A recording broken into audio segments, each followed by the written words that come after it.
So I'll just give you a 10-second little thing about me, and I'll be sharing a little bit about my story within the talk too. So I've been coaching folks from all walks of life for, gosh, more than 20 years now, and helping them tap their potential, live their passion.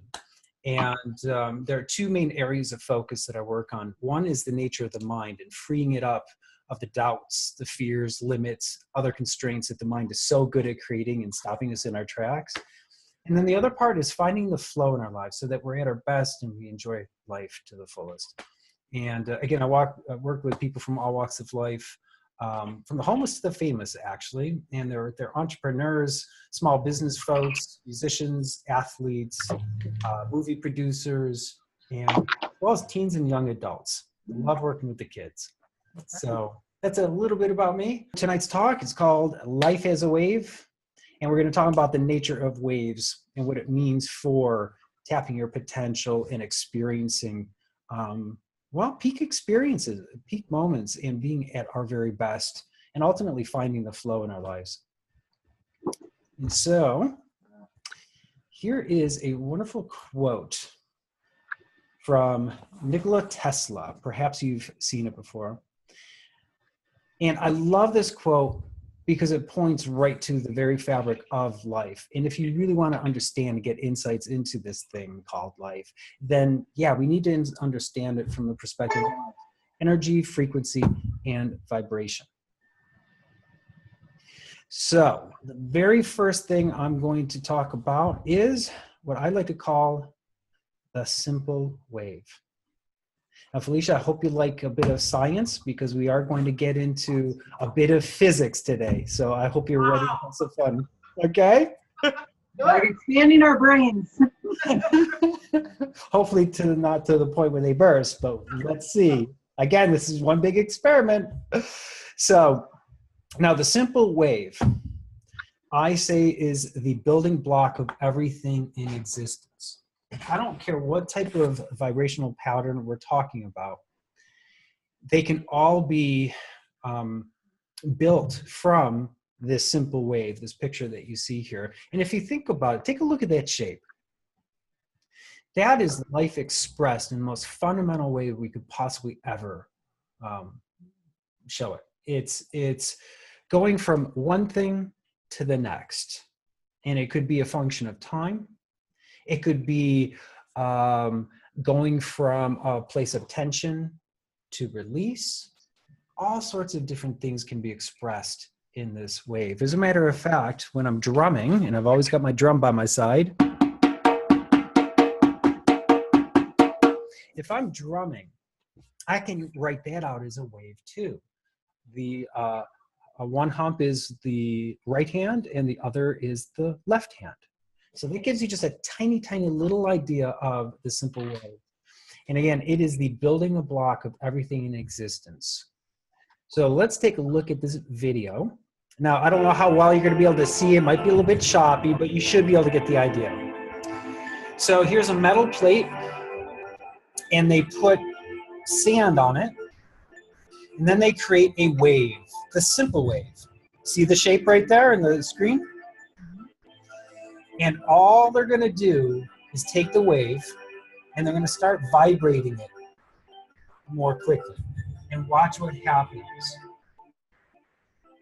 And remember, I said it's the building block of everything in existence. Well, this is going to give us an idea of how the physical world is created by the simple wave. So notice the frequency in the lower left hand was 345 times per second that it's vibrating. Now the simple wave is vibrating at 1,000 times per second.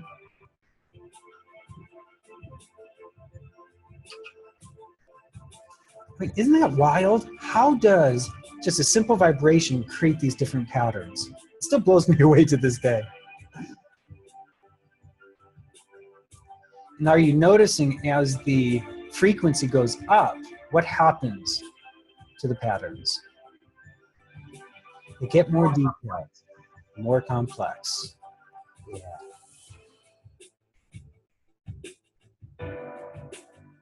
And there's almost like a certain pattern per wave. Yes, there's a signature pattern per frequency. Good thing to pick up on, actually. Yeah. So there you go. That gives you an idea of how the simple wave is responsible for everything created in the physical world. So our journey together today, we're going to cover three things. Number one, we're going to explore the nature of the waves so that we can get into some insights into being our best, tapping our potential, living life to the fullest, right? And we're going to talk about how your state of mind affects everything in your existence. And then we're going to talk about flow as the conduit for what you're looking to do and experience. That, you know, life is at its most enjoyable when we are in flow. And when I'm in flow, I'm definitely at my best, happiest, most fulfilled self. And I actually can also perform at the highest level possible when I'm in a state of flow. And again, interrupt me anytime you've got a comment, a question, don't hesitate, okay? So my business name is called Untapped Genius, and it's built on the notion that within every one of us, there's like a seed of magic, if you will, right? That if it's given a chance, will absolutely blossom into something beautiful. Now, in the 20 years I've been coaching, I can tell you, you know, I consider it to be a statement of fact, not some fluffy philosophical notion. So everything's based on that assumption that we've got something beautiful in us waiting to come out if it's given a chance. So today, key question. How do we tap our highest potential? What's the key? So I'm going to share a little bit about my story before we dive in deep. And so, you know what? When I was brought into this world, I was brought in with a huge amount of passion, okay? I've always loved, just diving into life, figuring out the nature of it. Like, you could see me in my bedroom as a little boy. I would have the guts of my toys torn up all over the place because I was trying to get at it and figure out how it works. And so I've had many passions in my life, but one of the main passions I pursued for decades actually was music. And I remember my very first guitar lesson, I was 6 years old, and my mother had her first guitar lesson at the same time. And we were borrowing my cousin Bobo's Fender Stratocaster Sunburst style, and it was just absolutely gorgeous. And I remember the first time I put my fingers on the fretboards and I started creating the sounds, it was like, yeah, I want more of this. And so my dream actually became wanting to be the next George Benson. And I don't know if you know George Benson, but back in the day when he played guitar, he's got a certain feel and a groove to his playing like no other. That's what I wanted to do. So I studied music at Philadelphia College of Performing Arts, where I studied jazz music. And then I went on to Musicians Institute in Hollywood, California, where I studied different forms of other forms of music. Then I ended up at LA Music Academy in Pasadena, where I studied world percussion. Now there I was introduced to all sorts of different instruments from all over the world, different sounds, different cultures that came along with the music. Loved it all. I also love getting into the creative. So here's a tabletop waterfall from a collection of waterfalls I created when I had my own little business doing that. And I also love drawing and painting and inventing gadgets, actually. Here's an automatic guitar tuner that I came up with, where you strum the strings, hit a button, and 2 seconds later, the guitar's all tuned up. And I actually dedicated 4 years of my life studying engineering just so I could get things like this to work. So that's definitely part of my fun. And I definitely have the adventure and explorer in me. Here I am in Agua Azul, Mexico, in the Yucatan, and I'm about to fly over 500 waterfalls. Absolutely gorgeous. And here's my favorite dive of all time, shark dive in Turks and Caicos. It actually wasn't scary at all.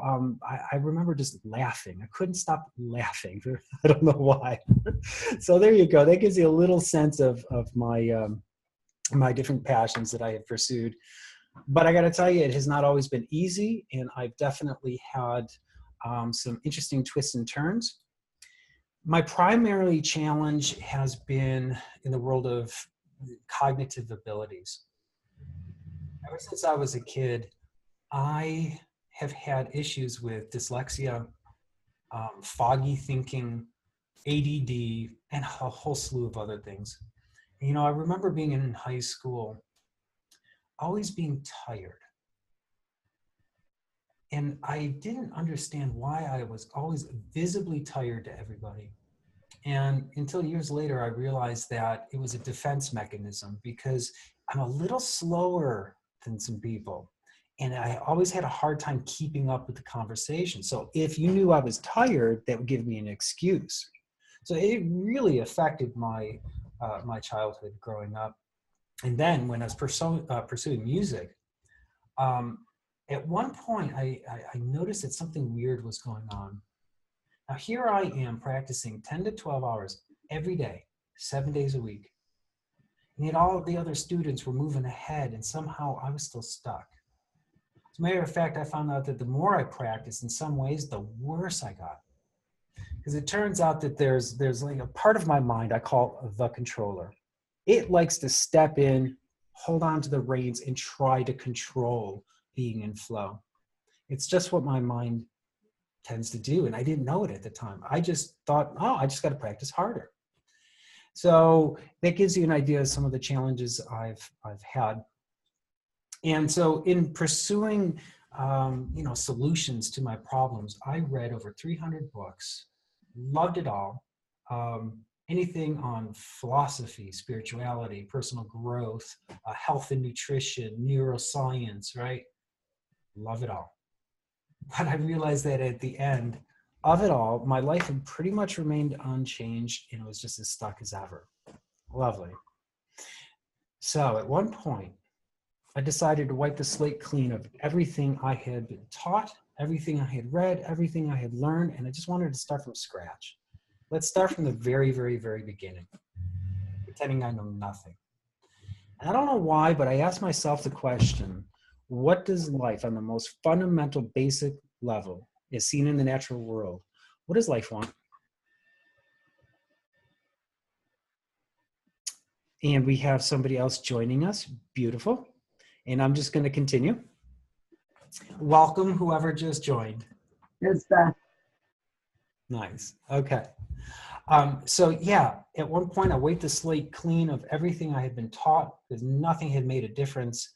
And I asked the question, what does life itself want? And the answer I came up with, well, life wants one thing. More life. That's it. More life. It wants to move, grow, expand, become more. And it's looking for conduits to have its way. Through my body, as I move it, it likes the movement. My brain thrives on movement. Working towards my desires creates movement in my life. I like that. Life likes that. Movement's also created by working through my challenges. And, you know, as far as I can tell, in the natural world, there's no such thing as a problem. That it works with whatever it has in front of it, and it turns into fuel for new growth, no matter what's going on. And I figure, you know what, if life can do that, then I can do it too. And as I resolve the issues, I'm able to move forward. So those are just a few of the different ways that life is looking for movement through us.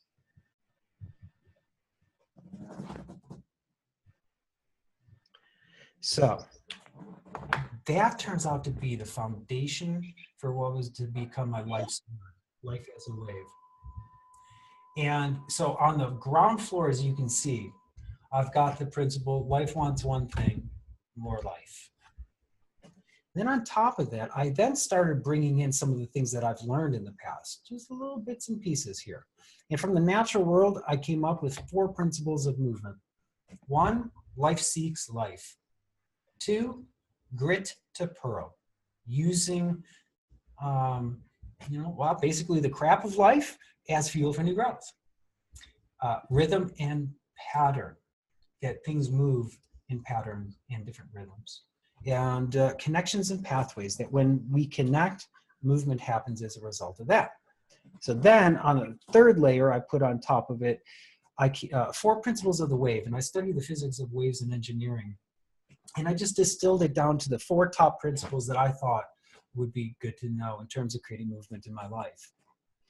But there's one thing more than anything else that affects movement, and that is my mind. So it is the source of both what stops us, puts us in the way, and it's also the source of our infinite potential. So I like to see the mind as basically the gateway to creating that movement and flow that we're all looking for. And that's the net result, flow, the ultimate source of movement. So let's talk about the wave.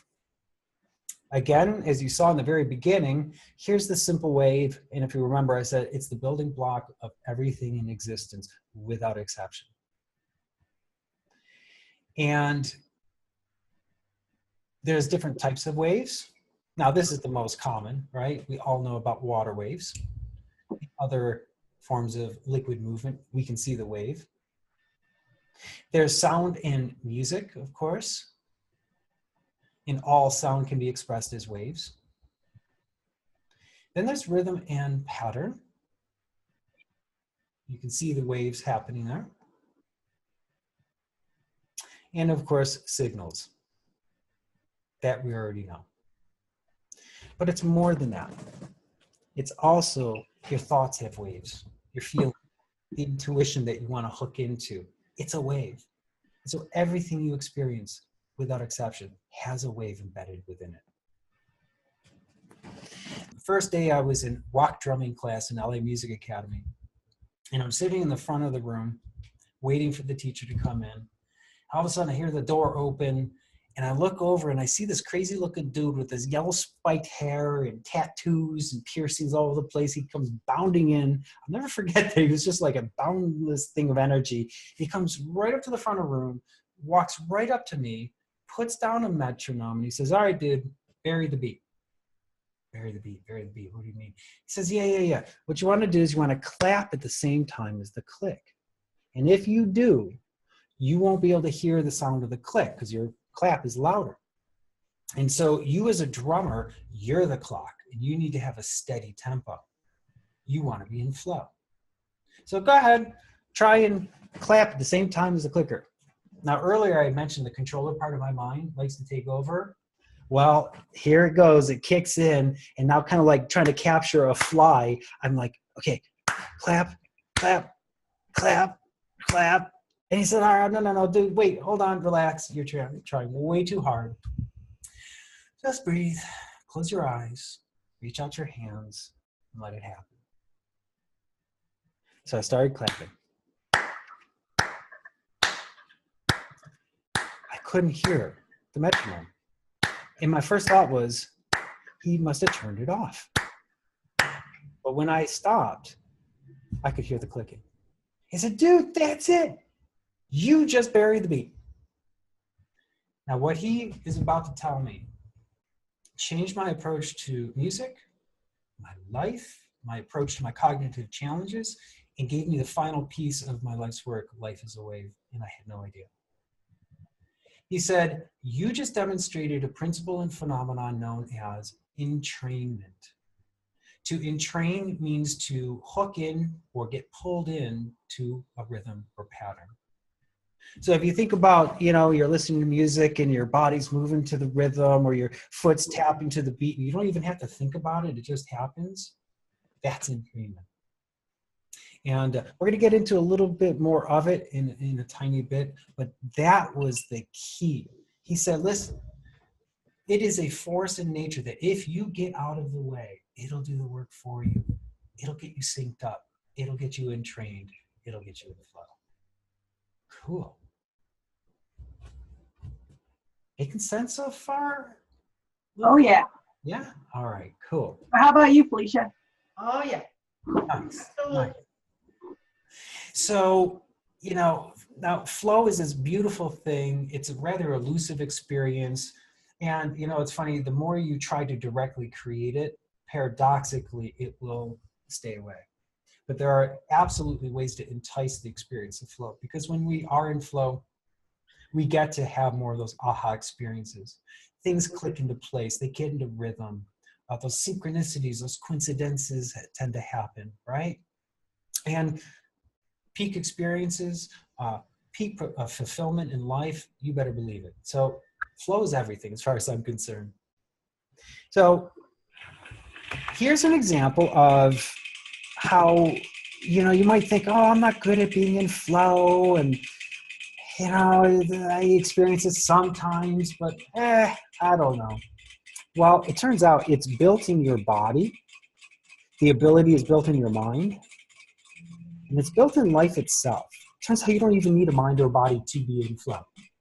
So here we are, we've got metronomes, and I don't know, again, it's probably a little shaky, but hopefully you get the idea, is that you've got 4 metronomes on a floating plate, different rhythms, but given amount of time, and look what happens.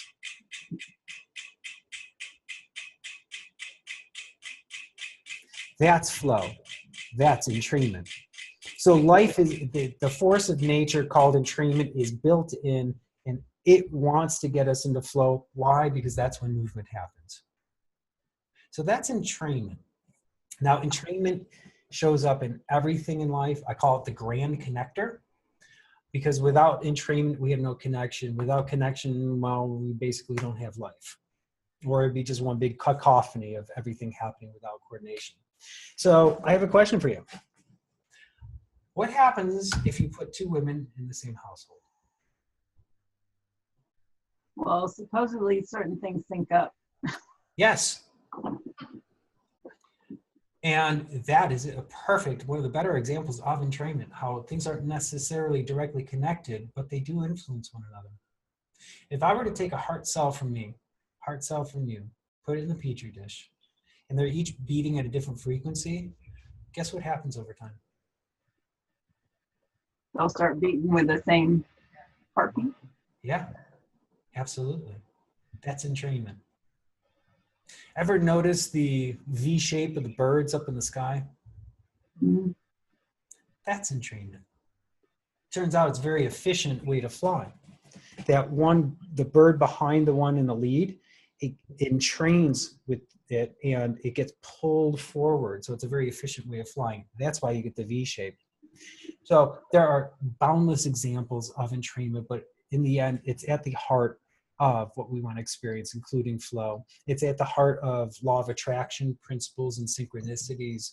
It's at the heart of being able to perform, whether it be painting or singing, dancing, playing music, it doesn't matter what, entrainment is somewhere in there. So, 4 principles of the wave, we've actually covered them without even really specifically getting into it. So the first one, as we've said, everything's made of waves without exception. 2, they carry information. Like there's a wave that's delivering my voice right now. And my voice is another set of waves. So it's waves riding on top of waves, okay? And the information could be anything from my voice or the music on a particular radio station, or you're looking at a telescope and the vibrational patterns are letting you know the chemical composition of a planet or a star. So that's information. Waves connect through entrainment. And when waves connect, information goes from one thing to the next. That's why connection is so important. And then, if you remember from the video, the fast waves have more details on it. Remember the sand patterns and how they got more complex as the frequency went up? That's it. That's it. Waves are in everything. They have information. They connect to past information, and the fast waves are the high definition channel, if you will. That's where all the details and beauty exists. So why does knowing something about the wave matter? Well, it makes things a little bit more tangible, actually, and it changes your perspective in life because, a lot of times we're taught about the solid world of life and not so much about the vibrational patterns. So this is an attempt to make it a little bit more tangible and accessible and something you can use in your everyday. So everything is expressed as a wave. Your desires, your challenges, your entire life is a wave. So now, let's get into the state of mind. And I say that the state of mind is everything because, as far as I'm concerned, everything begins and ends with the mind. There's what happens and then how my mind processes it and then how I ultimately respond. And so the question is, what happens to your energy if you have a positive thought? Let's say, you're thinking about, this life is a wave seminar. I can't wait for it. Yay. Or you're thinking about that apple pie in the fridge that you're going to have afterwards or whatever. And you get a little positive thought. What happens to your energy? Goes up. Absolutely. And when I asked my 8-year-old nephew that question, he knew the answer to that. And so now also, if you have a negative thought, your energy goes down. Mm-hmm. So your energy is a function of your state of mind, which changes second by second by second by second. But it's not just your energy. Here's one of the main points of today that can be so useful. Your thoughts change second by second, the quality of your thoughts. If I'm in a high and clear state, I know it because my thinking gets cleared up. I have a sense of being awake and being present instead of that foggy brain, out of it, fuzzy thinking type of experience. Big difference. Also, my senses, when I'm in a clear state, my senses work better. They're more in tune. And I can notice the subtleties, the nuances, and details of life better when I'm in a clear state. My creativity goes up. I can learn better. Think about kids and how well they learn. They're like sponges, right? They're just wide-eyed and they just take everything in. And kids and animals are naturally tuned to that high, clear state. So they're taking in the high-definition version of life with all the richness and details. And they're fully present so that they're able to connect with it and train with it and learn.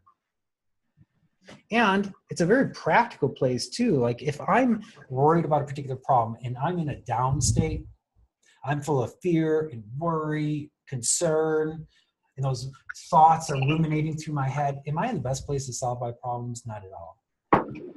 I want to be able to shift my state of mind to a clear state so that I have access to the best ideas, best thinking, and solve that problem.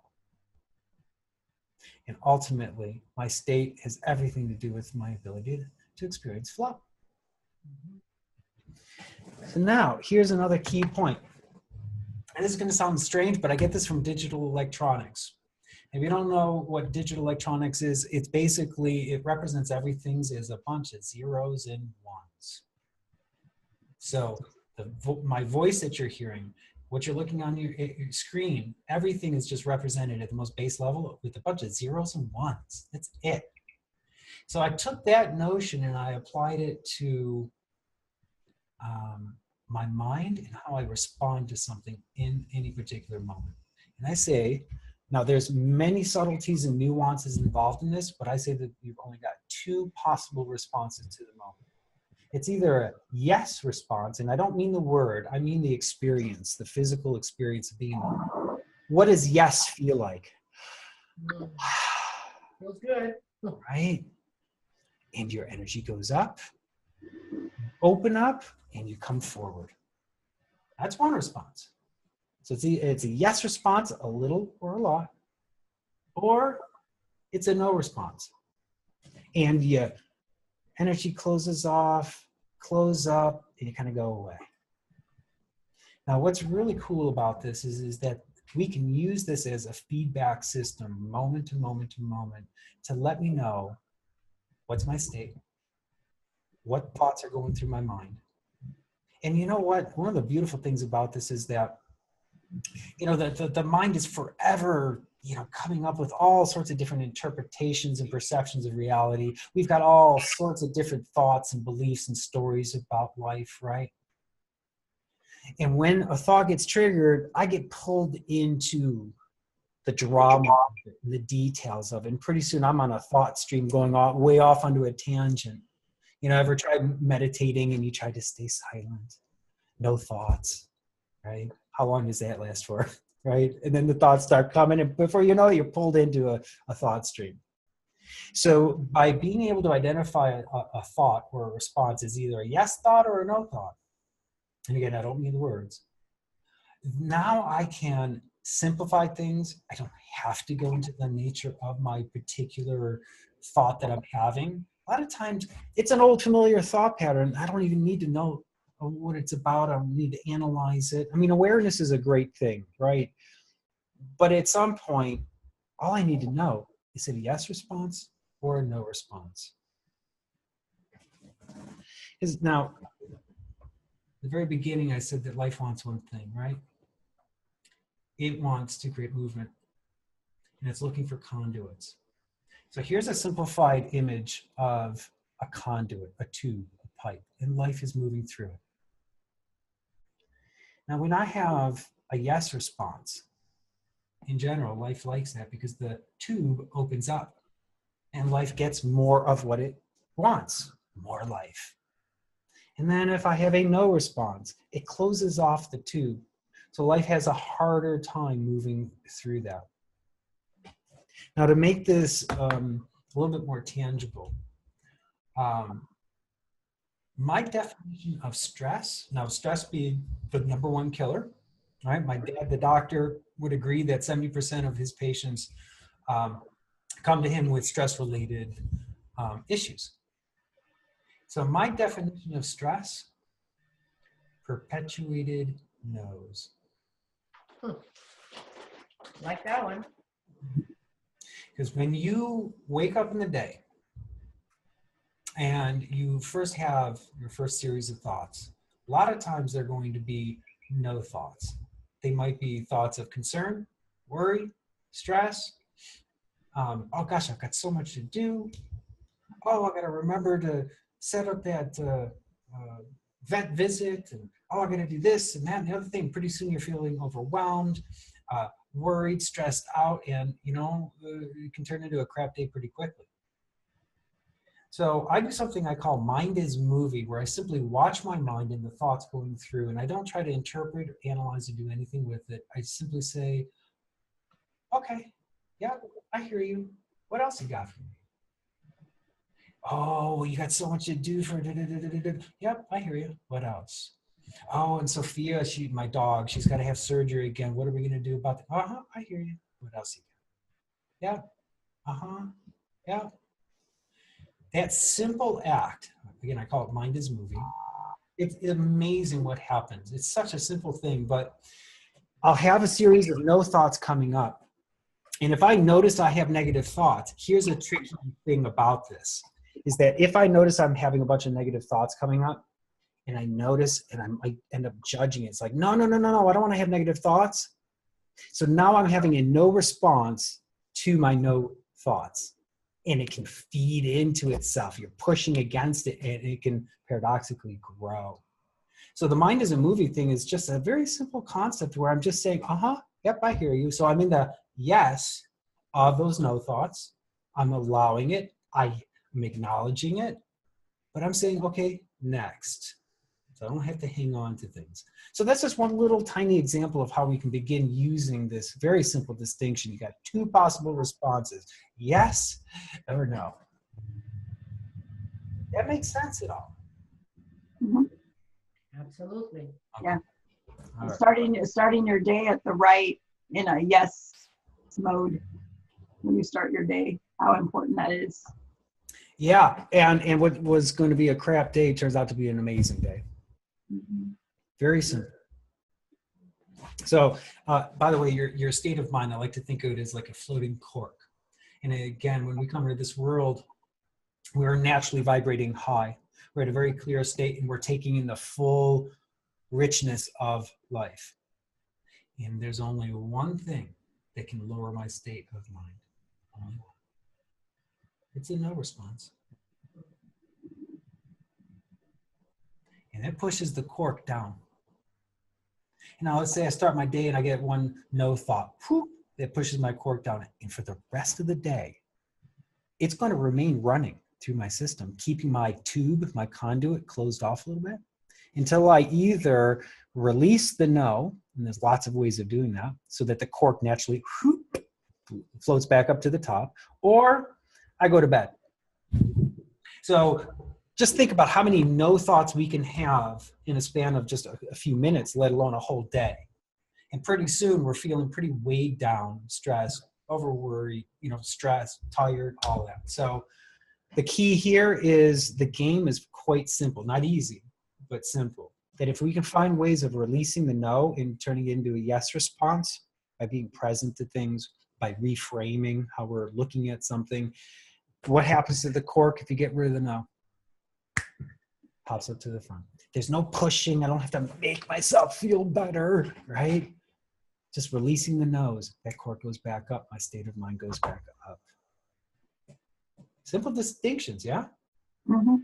So in the end, we have your response to the moment affects your state of mind, and your state of mind affects your flow.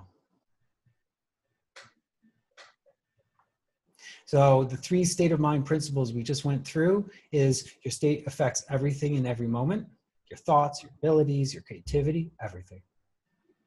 Your state acts as a conduit that's either going to allow or disallow the flow to move through you.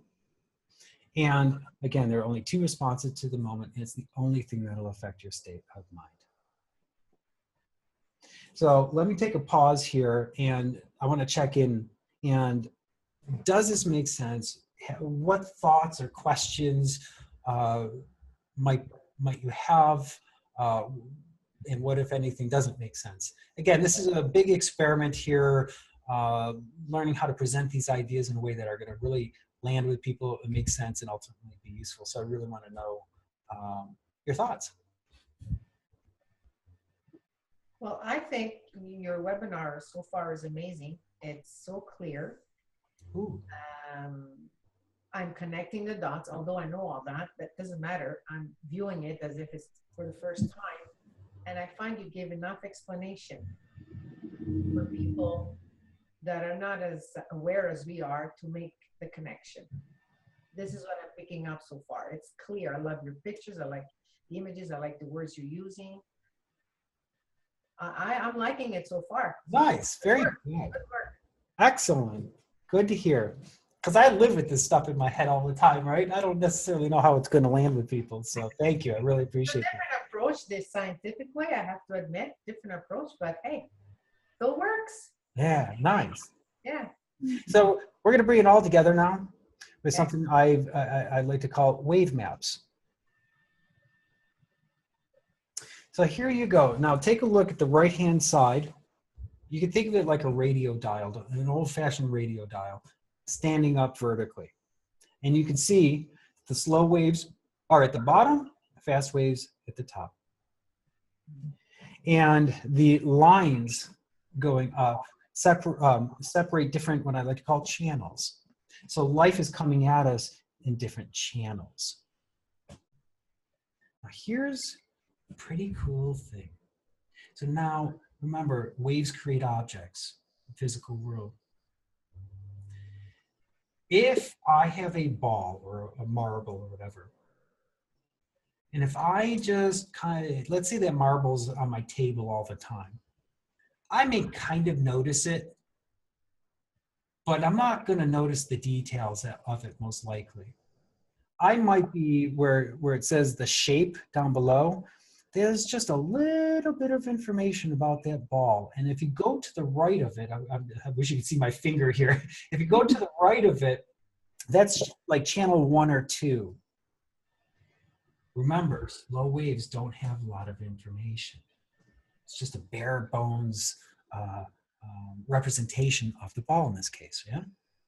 But now let's say I noticed the color. Now the color of the ball is stored on a different wave. It's on a higher channel. There's a little bit more information required. Then let's say I noticed the pattern within the marble. Now there's some details there. Those details are stored on a higher channel. And then if I notice the shine, I pick up on the essence, the magic, the beauty of that thing. I like to think that that's on the highest channel. Now, who cares about this? What's this got to do with anything? Well, here's where the feedback comes in. Notice what you notice. If I notice that I just noticed the ball in general, didn't pick up on any details, What channel am I tuned into? 1. All right. Now, let's say I'm an artist and I want to draw that ball. What channel do I want to be tuned into?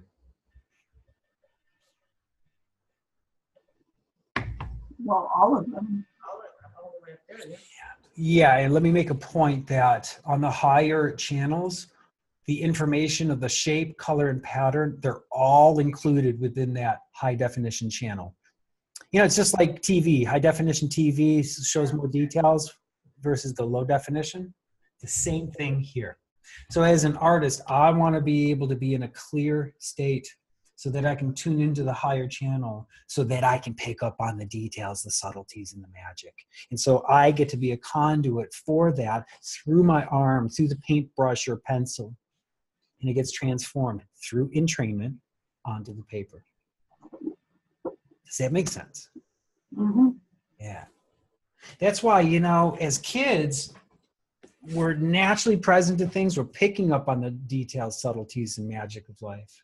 But then over time, things get a little bit more familiar. And, you know, it's like maybe you get a new car or you're in a new relationship or you move to a new location or something. In the beginning, you're fully present and you're taking it all in and it's wonderful, right? But then the sense of familiarity starts to sink in a little bit, right? And that new car is still nice, but it doesn't grab you. It doesn't get you quite as excited. That's because after you've had a first-time experience of something, your brain does not store it on the high vibrational wave because it takes a lot of energy. It actually stores that experience or that thing on the lower channel. And so when I'm in that new car or I'm with my new girlfriend who now we've been together for like 3, 4, 5 months, still love her, right? But I may not be as present to her because the stored memory of her on that lower channel gets projected into my now. And that's what I'm present to instead of the full richness of who she is. So this gives you an idea of how we can use wave maps to not only give us real-time feedback, where's my state? Oh, I picked up in the details. For that moment, I just tuned into a higher channel. Cool. And it also gives us ways to entice the state of mind to tune to a higher channel so that as an artist or just somebody who wants to take in the fullness of life, I can entice my state to go up. And that's what we can do with our state of mind. So now you can see on the lower left-hand side, that's a down state. We might be in a state of depression, worry, anxiety. Our energy's down, our thinking is muddled, right? And then in the clear state, that's when we are full of life, present, creative, at our best. And what's the one thing that can change our state? The no. No answer. Yes, that's it. There is nothing else.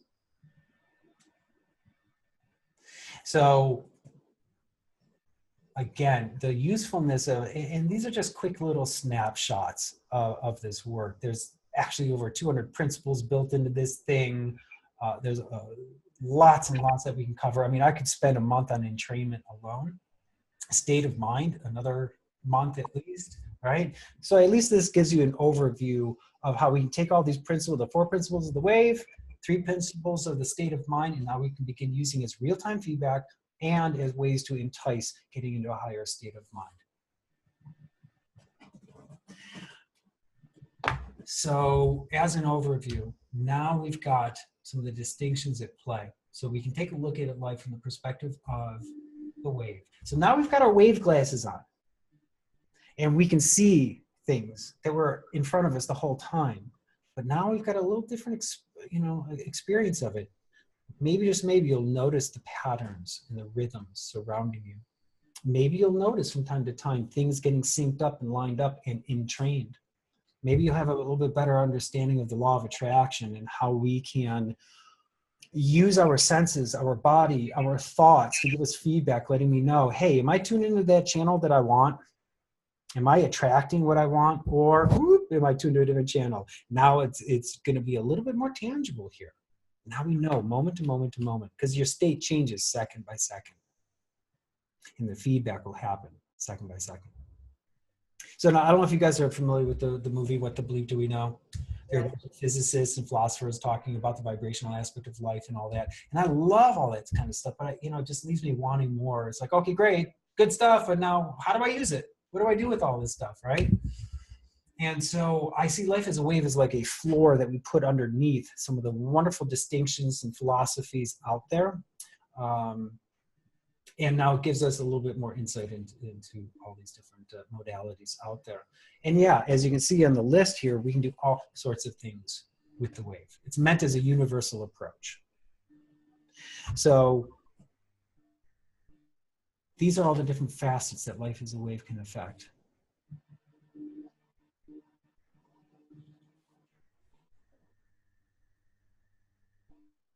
And so what we explored today, number one, the wave, nature of vibration, state of mind, it's a gateway to flow. It flows a conduit for living your life to the fullest. And yeah, if you remember nothing else, just remember life wants more life. It wants you to move. It wants you to be in flow. And the fact that flow is built into our minds, our bodies, and in life itself, I can say, you are amazing. So in the end, it's all about freeing up the mind of those no thoughts, right? Doubts, the fears, the other obstacles, finding the flow so we can be at our best, most fulfilled, so we can live our passion, do our thing, live our adventure.